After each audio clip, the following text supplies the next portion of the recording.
Hey, what's up, everybody? Welcome into the show. Yet another episode of Crushing Fantasy Football. I am Bryce Lockridge, your host of the show. All right, guys, I know a lot of you have been wanting me to put this video out for a while, and I've been wanting to do it for a while. I just wanted to make sure that I did the proper research before I did this video.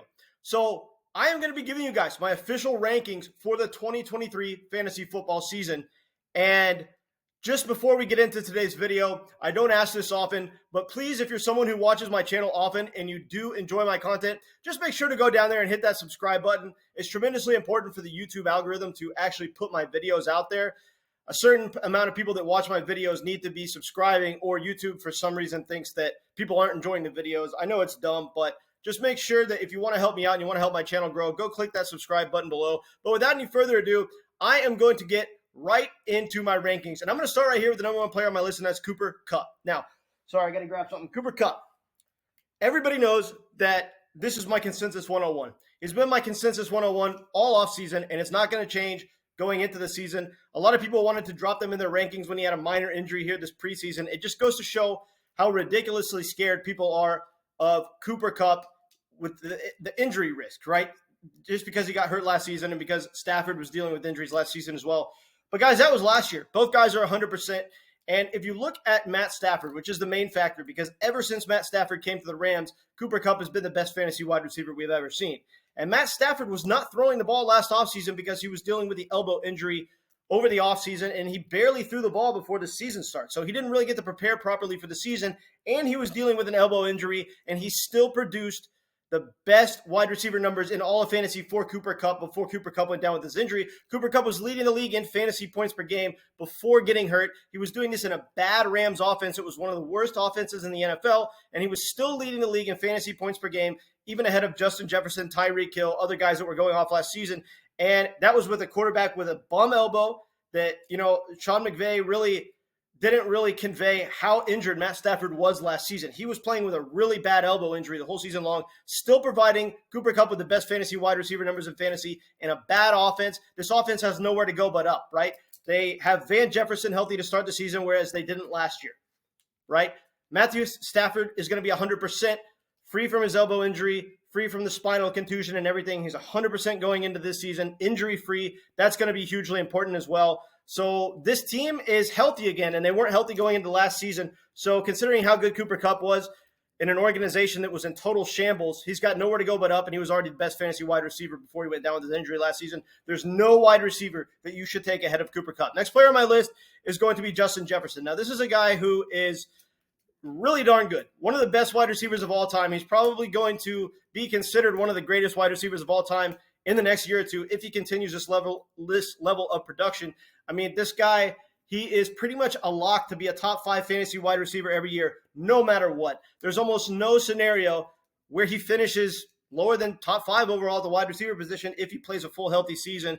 This is incredibly valuable for fantasy because he gives you the combination of an elite floor and an elite ceiling. This is a guy who's an incredible route runner. He's very fast, athletic.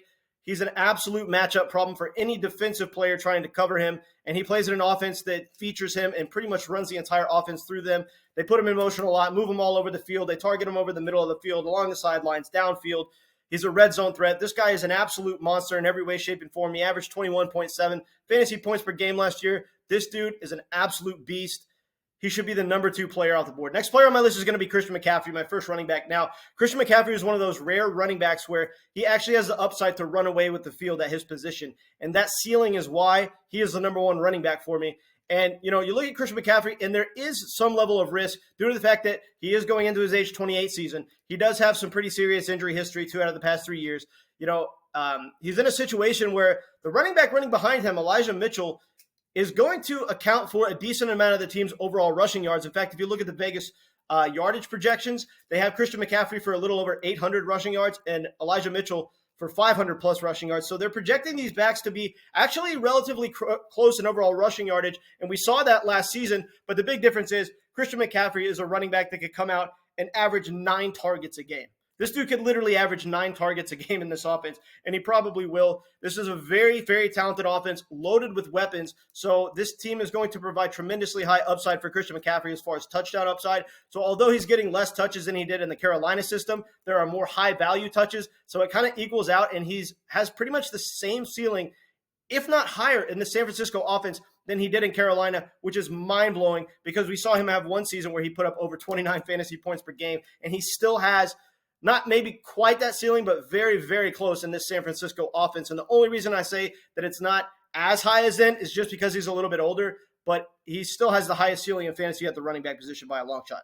Next player on my list is going to be Tyreek Hill. Now, this is a guy that, you look at Tyreek Hill, incredible speed, incredible route running abilities. This dude can get open downfield. He can be used as a jet sweep. He could take the ball to the house from anywhere. This dude is the best wide receiver in football from a talent standpoint, if you ask me. I think this is the most talented wide receiver in the NFL. He plays in an explosive offense with a quarterback that's incredibly good at throwing the deep ball and led the league in deep ball accuracy last season. Tyreek Hill is going to explode.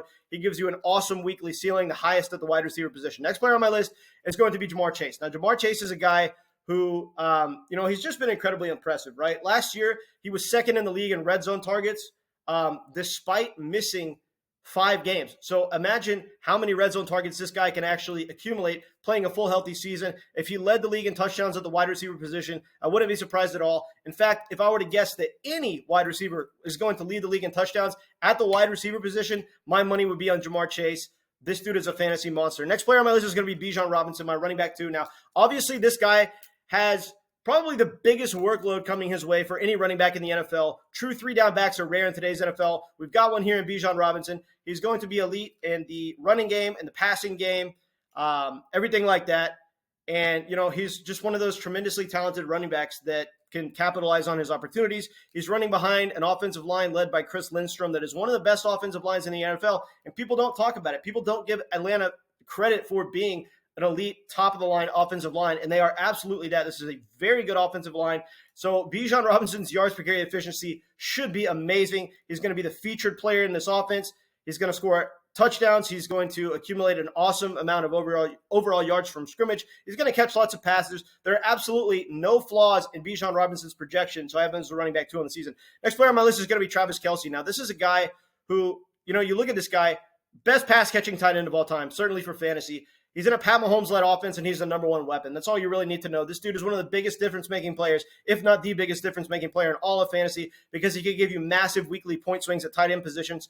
At the tight end position, which is a position that usually doesn't get you a lot of points. So this dude should be a first-round pick. There's no doubt about it. I was talking about him earlier in the offseason, saying that I would want him to slip out of the first round for me to draft him. But upon reflecting on this, I think that's actually a stupid take. You should take Travis Kelce in the first round. There's absolutely no doubt about it. Next player on my list is going to be Tony Pollard, my running back 3. Now, a lot of people don't want to give Tony Pollard credit for being a true workhorse. I don't understand this. He's the same size as Bijan Robinson, so you can't give me that he's too small to be a true workhorse argument. This dude was absolutely dominant from a yards per carry and a yards per touch efficiency standpoint last year, facing some of the most stacked boxes in the NFL. In fact, if you go look back at the stacked box percentage for Christian McCaffrey and Austin Eckler, they were facing a lot less stacked boxes than Tony Pollard, and they still weren't as good as Tony Pollard in their yards per carry and yards per touch efficiency. And that was the running back 1 and running back 2 of last season. So considering the fact that we've got Tony Pollard allotted for a true workload where he doesn't really have any competition for touches, the sky's the limit.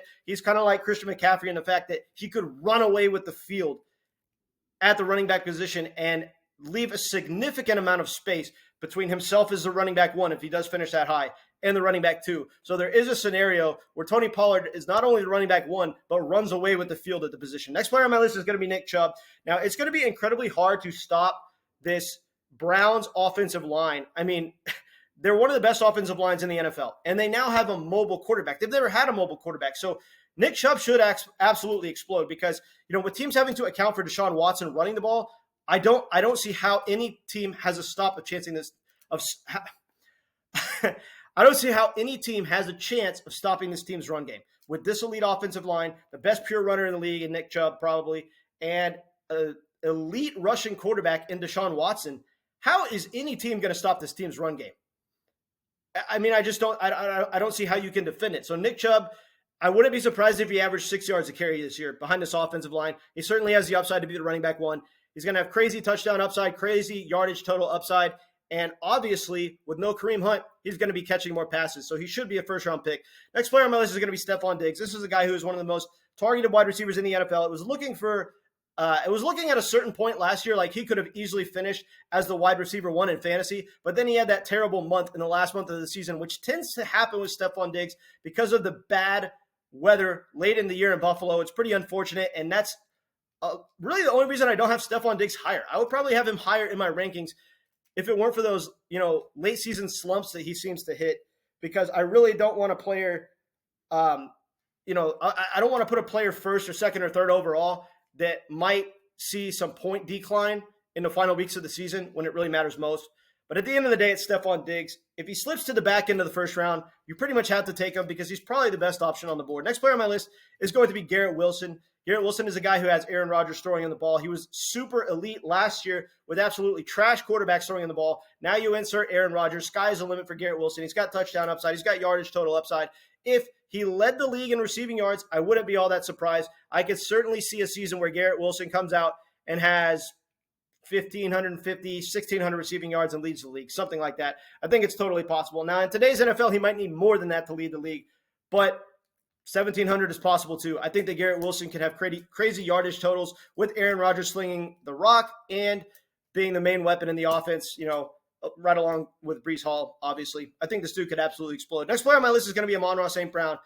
Now, this is Matthew Berry's ride or die, right? Amon Ra St. Brown. He's got him, being one of the most valuable players in fantasy this year. So do I. I mean, this is a guy who, you look at him before he had the injury last season. This dude was averaging like a touchdown and a half a game from late 2021 through the first 4 weeks of 2022, and then he got injured and really wasn't the same for the rest of the season. That's just because he was playing hobbled. This is one of the best wide receivers in the NFL, and now you have Jahmyr Gibbs in the offense to help Amon Ra St. Brown run more deep routes, right? That's what we wanted to see from Amon Ra St. Brown. We wanted to see him stretch the field more and, run more deep routes. And that's going to happen with Jahmyr Gibbs, because with Jahmyr Gibbs lining up out of the slot and being the elite pass-catching weapon that he is, he's going to open up those downfield targets for Amon Ra St. Brown. So if you thought Amon Ra St. Brown was good before, just wait. He's going to be even better this year. He also has the upside to be a wide receiver 1, as do, pretty much every wide receiver that I have in my top 12 overall rankings has the upside to be the wide receiver 1 in all of fantasy. Amon Ra St. Brown is no exception. He could be the wide receiver 1. This dude is absolutely awesome, and he should be drafted at the back end of the first round. Next player on my list is going to be Breece Hall. Now, a lot of people are afraid to take Breece Hall because he's coming back from a torn ACL, but this dude, not only should he be 100% for the start of the season, but apparently he's already 100%. I mean, at least he's close, right? Like, he's not going full on in practice right now or anything like that, but he will be probably in the next week and a half, 2 weeks at the most. So this dude is going to be 100% well before the season starts. We knew that. We tracked his progress through the offseason. This dude is recovering at an incredible rate, and he should be 100% to start the season. We saw his ceiling last year. This dude is tremendously talented. He's in an offense that now has a super high ceiling with Garrett Wilson, Aaron Rodgers slinging the rock. This is going to be a very good Jets offense. They're just going to be a good football team overall. They're going to be playing with the lead a lot. That means even more carries for Breece Hall. So the rushing upside is there. The pass catching upside is there. We know that this dude has elite big play ability, and he can run between the tackles and everything like that. He really has no weaknesses as far as his talent. His opportunity shares there. This dude's going to explode. Don't worry about the health. You don't want to miss out on the ceiling for Breece Hall, even if there's a little bit of a risk. Next player on my list is going to be Saquon Barkley. Now, I think that Saquon could certainly go off this year. Most people have him going as a first round. I wanted to put him in my first round, but I just couldn't because there's just so many good players on here. But Saquon Barkley, I think the addition of Darren Waller is going to help Saquon a lot because this team didn't really have any true passing weapons last year. So teams were just stacking the box against Saquon. They knew that Saquon was the only real weapon in the offense. So teams were stacking the box. And that's why there were so many play fakes, with Daniel Jones taking off and running the ball, because the only out they had from Saquon just getting creamed at the line of scrimmage because of teams just knowing what was coming was play fakes and letting Daniel Jones take off and run. That also helped open up the run game so Saquon could have some efficiency last season. And because of his incredible talent, he put together a great year. He was the running back 6 in fantasy, despite being the only weapon in his offense. And now you have an elite pass-catching threat in Darren Waller to open up the field for Saquon Barkley and open up more dump-off passes out of the backfield. This is going to do wonders for the offense. It's going to give Saquon Barkley even higher touchdown upside. I love the Saquon outlook this season. He should be one of the better players in fantasy. I have him going at the beginning of the second round. Next player on my list is going to be Devonta Adams. Now, I wanted to have Devonta Adams higher because of the talent, because of the opportunity share, because what else is this team going to do? Devonta Adams is the only weapon. Josh Jacobs is looking like he's probably not going to play for the team this year. So, you look at Devonta Adams. He's going to be the only way that they have to move the ball. So he's going to be force-fed targets like he is every single year. But the problem is I just hate the situation in Las Vegas. They've got probably the worst starting quarterback in the NFL in Jimmy Garoppolo.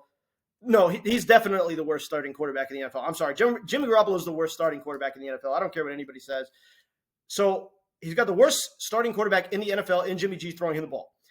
And he's also in a system that is just not even trying to win. So I'm not sure how invested Devonta Adams is in the team. I'm not sure how invested the team is in winning. So I just really don't like the situation there. I think it's going to limit the touchdown upside. I still think he's going to be one of the better players in fantasy because it's Devonta Adams, and he's one of the best players in football, one of the most talented wide receivers in the league. Some people think he is the most talented wide receiver in the league. This dude's absolutely awesome. And so because of his talent and opportunity share, I still have him really high, but I can't have him in the first round because I think the touchdown upside is going to be limited. Next player on my list is going to be CeeDee Lamb. Now, CeeDee Lamb, obviously playing in a very good offense. He plays at a very fast pace. He finished as a wide receiver 5 last year. I don't see why he couldn't finish that highly this year. I definitely got some wide receivers ahead of him, leapfrogging him this year. I think that this is going to be a very good offense, but I think they have good enough supporting cast wide receivers to spread the ball around. I mean, Michael Gallup is going to get a healthy target share. Brandon Cooks is going to get a healthy target share. Tony Pollard is basically a wide receiver at the running back position. So I don't think that all the high value targets are going to go to CeeDee Lamb, but he's still going to see a lot of high value targets. So I think he can certainly provide second round value, probably even first round value, if he hits his ceiling. But I don't have him quite as a first-round player, but I still think he's going to be really darn good. He's the main receiver in a very good offense that passes the ball a ton. They should be putting a lot of points on the board, and they play at a very fast pace. So this is always good for fantasy. I like CeeDee Lamb in the early to mid-second round, and he could provide first-round value. It's certainly possible. Next player on my list is going to be Rhamondre Stevenson. Now, this is a guy who plays in an offense that I'm just not so sure about. I don't think the Patriots' offense is going to be good whatsoever. I think this is going to be a bad football team, but this dude is the offense. I mean, if they don't bring in another running back, which they haven't done yet, Rhamondre Stevenson's going to explode. I mean, this is a guy who was averaging close to 10 targets a game last year. The only running backs that saw more targets out of the backfield last year than Rhamondre Stevenson was Austin Eckler and Christian McCaffrey. So he has that Austin Eckler-like, Christian McCaffrey-like target share coming his way. And he's a bigger back than Austin Eckler with more of a workhorse build and can probably accumulate an 1,000-yard rushing season, which Austin Eckler usually does not do. So considering the fact that he could very well rush for over 1,000 yards, he might see 8 targets a game out of the backfield. I love this dude to just rack up a ton of PPR points. He's going to be a monster player in a bad offense. Next player on my list is going to be A.J. Brown. This is going to be lower than a lot of people have A.J. Brown, but a big reason for this is because the floor for A.J. Brown is low. We saw it last year, right? So while he presents an incredibly high ceiling and could be the wide receiver 1 going into any given week playing in the Eagles offense, being the elite talent that he is, and with Jalen Hurts throwing the ball, right? The ceiling is incredibly high, but the floor is low. We saw him have games last year where he literally put up less than 5 PPR points. I mean, this dude had a stretch where he went like 3 or 4 weeks in a row just doing absolutely nothing, and then he comes out, when he breaks a slump and puts up like 39 fantasy points. So he's one of those wide receivers that he's going to give you a solid week most weeks. He's going to give you a huge week, 3 or 4 times, maybe 5 times out of the season. But he's also going to give you 4 or 5 games that are just a complete dud. So because of the low floor, I have him lower than most, but he's still got a tremendously high ceiling and is very much worth a second-round pick. Next player on my list is going to be Jalen Waddle. Now, Jalen Waddle is a very unique talent. He's tremendously fast, one of the fastest wide receivers in the NFL, maybe a half step slower than Tyreek Hill. I mean, this dude has absolute wheels. He can line up in the slot. He can line up outside. He can do pretty much anything. And he's one of those wide receivers that you could give him the ball anywhere on the field, and he can take it to the house because of his tremendous talent. He led the league last year in yards per target. That's what we wanted to see improve from the 2021 season to the 2022 season, because in 2022, he got targeted a lot, but he didn't get targeted enough downfield. Now with the healthy Tua Tagovailoa and Tyreek Hill to open up the field, they're targeting Jalen Waddle downfield more. This is a very good sign. This dude is going to have weeks where he probably outperforms Tyreek Hill. Now, on a season-long standpoint, I obviously have Tyreek Hill way ahead of him. But Jalen Waddle is going to have weeks where he outperforms Tyreek Hill. He has a tremendously high weekly ceiling, and he could be a league-winning player this year. He should go in the middle of the second round. Next player on my list is going to be Austin Eckler. Now, this is a guy who's obviously way lower in my rankings than a lot of people have them in their rankings, which, I totally get it. He was a running back 1 last year. He was a running back 2 the season before that. So you got to respect Austin Eckler, right? This dude's been awesome. But you look at the situation this year. all of the main wide receivers are going into the season healthy, right? You got Keenan Allen, Mike Williams, and the addition of Quentin Johnston. You've got Justin Herbert healed up from his rib injury that was preventing him from running last season. So, the touchdowns for Austin Eckler are going to go down. They just absolutely are. Mathematically, it is almost impossible for him to match the touchdown numbers that he's had over the past 2 seasons. 2021, he had 20 touchdowns. 2022, he had 18 touchdowns. There's no way he's coming anywhere close to that this year. I definitely see some touchdown regression. I'm thinking something more of like 10 or 11 touchdowns for Austin Eckler is a little bit more realistic. I don't think he's going to get anywhere close to 18 because of all the additional targets in the offense, but he's still a very talented player in a very good offense. So he's going to have decent touchdown numbers, but don't expect him to lead the league. And obviously he's going to lose targets because even when just Keenan Allen came back last year, his target share went from like 9 targets per game to 5.5 targets per game. So it's just not really, I don't know. I just think that Austin Eckler is going to fall off a cliff compared to what he did last year. I'm just not going to take any shares of Austin Eckler. I'm not going to do it. So I have him ranked as my 20th player overall because I still think that he'll be one of the top 20 players in fantasy, but I'm not going to take him because I know how early you have to draft him, and I just don't think he's going to return that kind of draft capital. Next player on my list is going to be Calvin Ridley. Now, I love Calvin Ridley. He's looking awesome in training camp.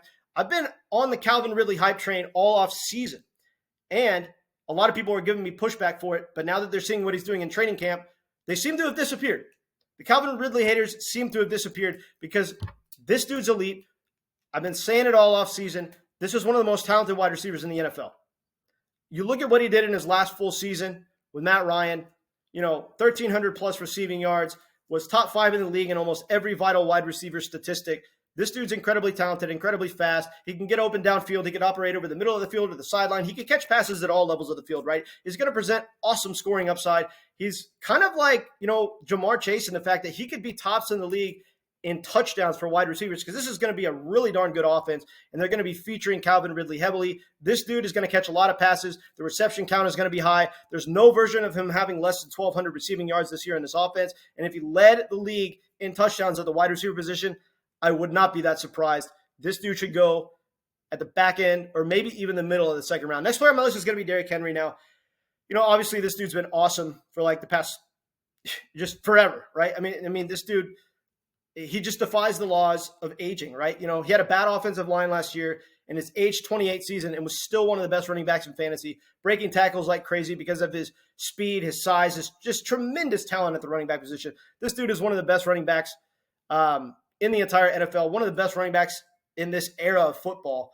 And, so I have to give him his respect. But a bad offensive line, a very questionable quarterback situation, and playing on one of the worst teams in the NFL going into his age 29 season. There's just a ton of red flags with Derrick Henry. That's why I can't take him too high. But if he were to slip to the back end of the second round, I would gladly take him as my running back 1 because we know what this dude can do. We know how good this guy is. So if he does slip to the back end of the second round, don't be afraid to take him because he still is Derrick Henry. He still has a monster ceiling and, a little bit of a risk, but he could absolutely explode yet again because of the talent. So, yeah, if he slips late, grab him. Next player on my list is going to be Amari Cooper. Now, Amari Cooper is a guy who he's just being massively slept on this year. He's massively slept on every year. And a lot of this is because of the weekly volatility that he's displayed in his fantasy career, right? He's always been one of those guys that he'll come out and give you a complete dud, and then he'll come out and give you 28 fantasy points, right? So it's kind of hard to figure out the matchups, but you have to be confident in your ability to pick which matchups to play him in. There might be weeks where you feel like you should sit Amari Cooper, right?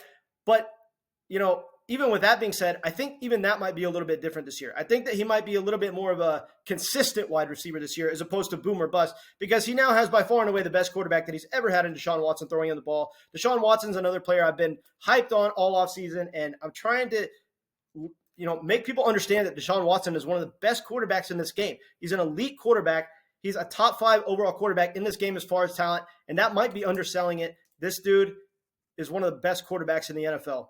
And he has Amari Cooper to throw the ball to. This offense is going to explode. Amari Cooper is going to explode. He's going to have by far his best fantasy season ever, and he's being slept on.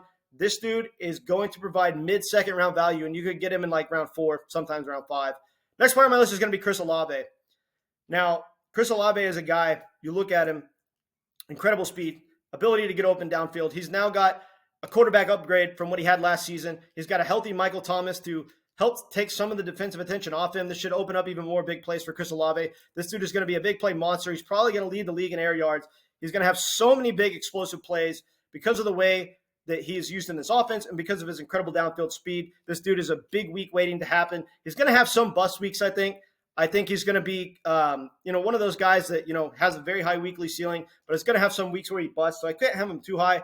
But Chris Olave should be one of the first wide receivers off the board in fantasy this year. He should definitely be taken at the back end of the second round or the top of the third round. Next player on my list is going to be Chris Godwin. Now, this is a guy who is just like, why are people not drafting Chris Godwin higher? I mean, you look at his 2019 season, the last time that him and Mike Evans were the only weapons in the offense. They were force-fed the football. But then over the past 3 seasons, you had Rob Gronkowski added to the team. You had Antonio Brown added to the team. You had Tom Brady, a quarterback that likes to spread the ball around. This is not the situation anymore. All these guys are gone. No more Rob Gronkowski, no more Antonio Brown. It's back to being Chris Godwin and Mike Evans. And last time that happened, they absolutely exploded. Chris Godwin was a wide receiver 2 in all of fantasy. There's no reason why he shouldn't be awesome this year. A lot of people are afraid of this Bucs offense because they looked bad last year. Tom Brady, the GOAT, right? He's great, but they just had kind of a bad season. Sometimes that happened. No disrespect to Tom Brady. It wasn't really his fault. The team just had a bad year. Chalk it up to bad luck, whatever you want to call it. But at the end of the day, it's a new season. And these are 2 tremendously talented wide receivers in Chris Godwin and Mike Evans. And when you look at the offense, how else are they going to move the ball, right? They're going to hand the ball to Rachaad White. They're going to pass to Mike Evans, and they're going to pass to Chris Godwin. That's the entire offense. This dude's going to have a crazy target share. I think he might have a higher target share percentage this coming year than he's ever had in his career. So this dude should be set to absolutely explode. And look, Baker Mayfield is not as bad of an NFL quarterback as a lot of people like to give him credit for. Baker Mayfield is still a very, I don't want to say he's good.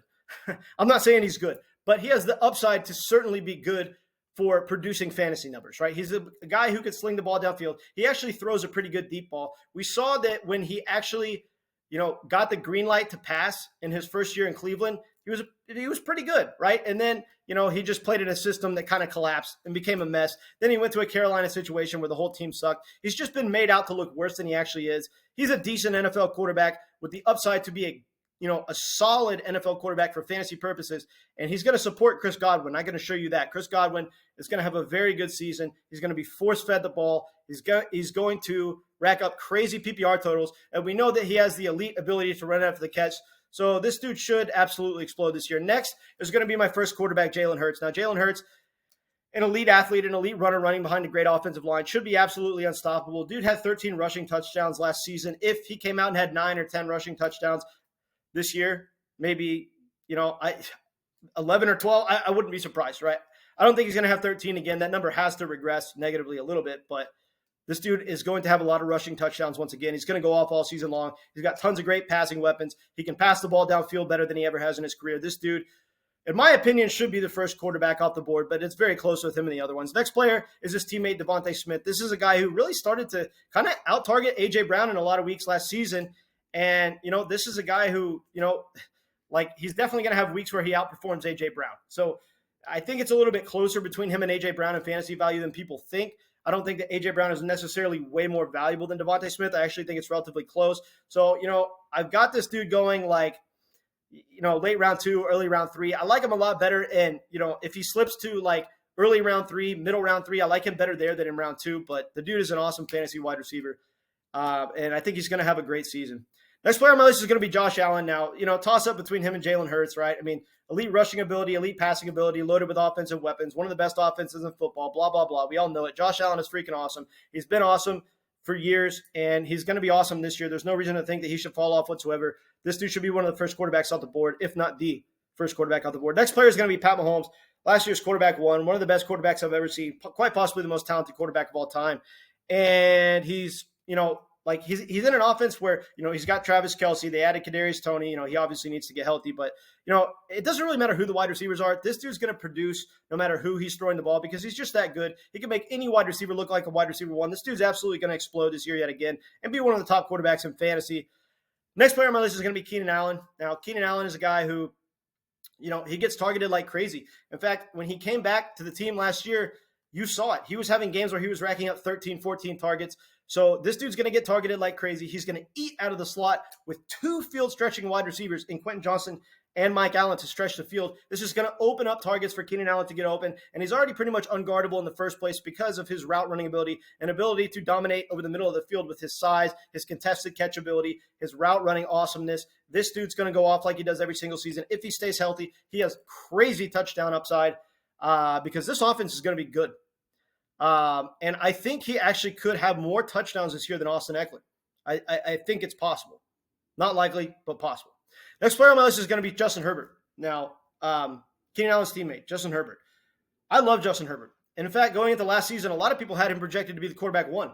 So I had to put him in my top 32 here. I think that, him coming back 100% healthy from the rib injury and having, all these wide receiving weapons, I don't see any way that Justin Herbert doesn't actually just absolutely go off, right? I mean, this is a guy who last year was second in the league in passing yards. He just didn't have any rushing upside last year because, he had the rib fracture, so they were being careful. They didn't want him to get hurt, so he only carried the ball 3 times within the red zone, didn't provide any sort of rushing upside, and that's the only reason he didn't finish higher. That'll return to form this year. Look for him to have some rushing touchdowns. He had a total of 8 rushing touchdowns in his first 2 seasons, so he is a guy who will find pay dirt with his legs every once in a while. It's just that he had the rib injury last year, so look for the rushing touchdowns to bounce back, and he could very well lead the league in passing. In fact, I think he probably will lead the league in passing with his ability and with all these awesome passing weapons, so he should be one of the first quarterbacks off the board. Next and final player on my list is going to be Jahmyr Gibbs. Now, this is a guy who is going to be kind of a hybrid running back wide receiver. He's going to be very involved in the passing game and what's a very high-scoring offense. He's a tremendous talent. They drafted him in the first round for a reason. They're going to utilize this guy heavily. He's absolutely going to explode this year, and I like him in the early rounds. All right, guys, appreciate you tuning in. Catch you later.